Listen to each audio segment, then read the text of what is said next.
Good afternoon, everybody, and welcome back to Rob's Rig. There's a few things that you should be familiar with under the hood of your Jeep Wrangler, right? A few things that you probably should check as soon as you bring it home, because they're very simple if they're not right, but they can cause big problems if they're wrong. But before we get into that, one of the things that I've always been told to do, and honestly I've failed to do it so far on this new Jeep, but we're going to do it today, and that is to check the fuses to make sure that they're all seated properly, right? I mean, you've got somebody probably in a hurry assembling the whole vehicle, and it's possible they didn't push a fuse all the way down, and that can cause problems. And honestly, I have heard of that happening, where folks have had maybe some kind of an electrical fault, you know, a light pop up on the gauge cluster, or even something that's not working, and it was merely a fuse that wasn't pushed down or seated right in the fuse panel. So we're going to go ahead, pop this off, see if I can manage to do it one-handed. I can. Kudos to Jeep, they made that easy, right? Now, if you didn't know, under the panel, under the lid, is a diagram of what all the fuses are. I see comments sometimes, people asking, you know, what's this fuse, where's that fuse? Well, it's all mapped out right here. It tells you where everything is. Also, they typically provide some spares, and I think generally they're located over here. Let's check the panel itself to see, for instance, fuse number F10. So let's go down to F10, and it says, actually it says ECL, I don't know, but F9 is a spare. And all of the spares, I don't know if you guys can see this in the video, but the spares have little asterisks next to where it says spare. So for kicks, let's find F9, which should be, let's see, I'm guessing right up here, and it's right below that fuse 10, which is up here in the corner. So this is where the spares are. Now, there is a fuse puller right here. You would pull this out, and it allows you to kind of grab over the edge of that fuse and pull them out, because if you've ever tried to do that by hand, it's not very fun. So, as far as seating the fuses, I just go over them all and simply push down on them. That's it. Now, I'm not talking about with like He-Man strength or anything. I just give it a quick push with my finger to make sure that everything is seated. And I will tell you, I can feel a little bit of movement as I go. Nothing major, and I don't believe anything has mattered yet, because if it did, I would be having bigger problems. But simply push them all down. Make sure that even the spares I'm going to do, but make sure that everything is making good contact the way that it's supposed to, and I don't feel any real issues with things in mine, so I think we're golden. Everything looks good. Now, of course, make sure that you put the lid back on. You don't want to leave that off. The last thing you want to do is to be out fording water somewhere and run into some kind of a problem, right? And that does not seem to be fitting back on there properly. Is it just me? Probably.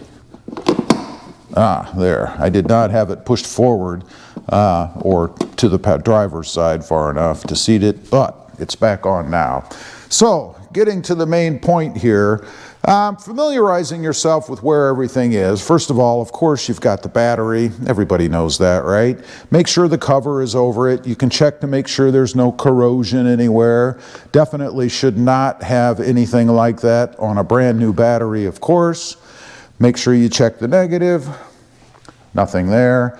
And then right beside that, and it's yellow, which makes it easy to spot, is the engine oil. Never a bad idea to pull that out, take a look at it, make sure that it was filled properly at the factory.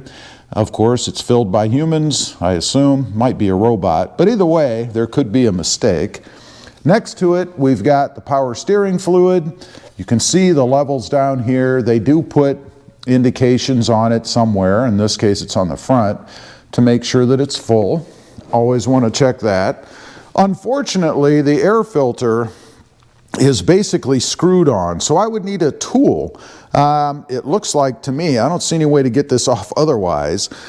Typically they have clamps, at least a lot of the ones I've seen in the past. There's a clamp that you can kind of pull over by hand and lift up on the cover so that you can check or change the filter. Apparently now they want to make it so you can't do that easily. Maybe more of a reason to have to take it to the dealership and pay that service fee to just have a filter changed. I would grab a Phillips screwdriver and remove the screws and do it myself. Moving on over, it looks like on this Jeep, most of the guts or the stuff that we'd really want to look at is in front of the driver. Of course, windshield wiper fluid, very important right now, and I always find, you know, nobody ever checks that, at least I never do, until you need it. With the winter weather and all of the snow and stuff that a lot of the country has been having, it's a good idea to keep that full. Nothing worse than driving down the road and you can't see and you can't clean it because your windshield washer fluid is empty. Moving on back, you've got the brake fluid back here.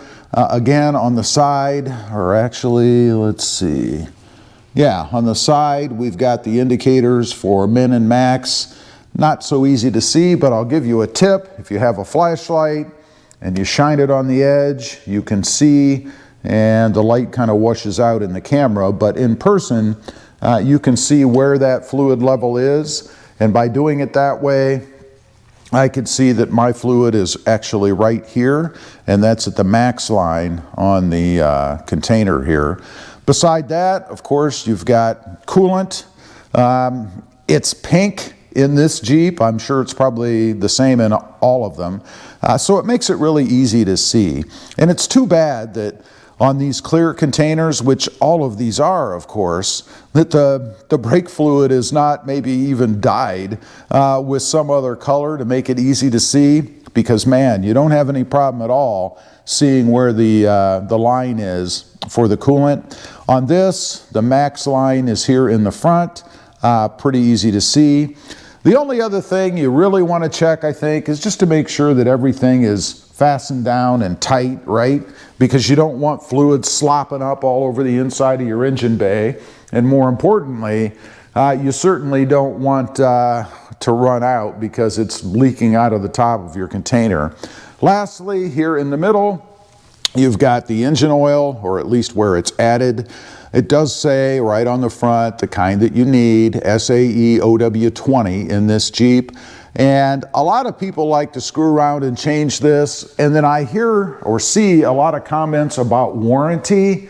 You know, the manufacturer, if they really wanted to, let's say your engine blew up and you put a different weight of oil in your Jeep, they could send that off, have it analyzed, and figure out that you don't run the right or recommended oil in your Jeep, and that could be a good reason for them to deny warranty. So for everybody that's concerned about warranty, I think as long as the warranty period is active, you probably ought to run the specific weight of oil that is called for, and it's pretty easy. It's right there on the cap. Anyway, those are just a few things to be familiar with, I guess. Check now and then. It takes no time at all. If I wasn't making this video, I'd do it in about 5 minutes, and then I can be sure I'm not going to have a problem and get stranded somewhere or not be able to see out of my windshield. Leave a comment. Let me know. Ever lift your hood? Ever check this stuff? I'd be curious to know. Real quick, don't forget, smash that subscribe button if you haven't before, and we'll see you next time on the web. Bye.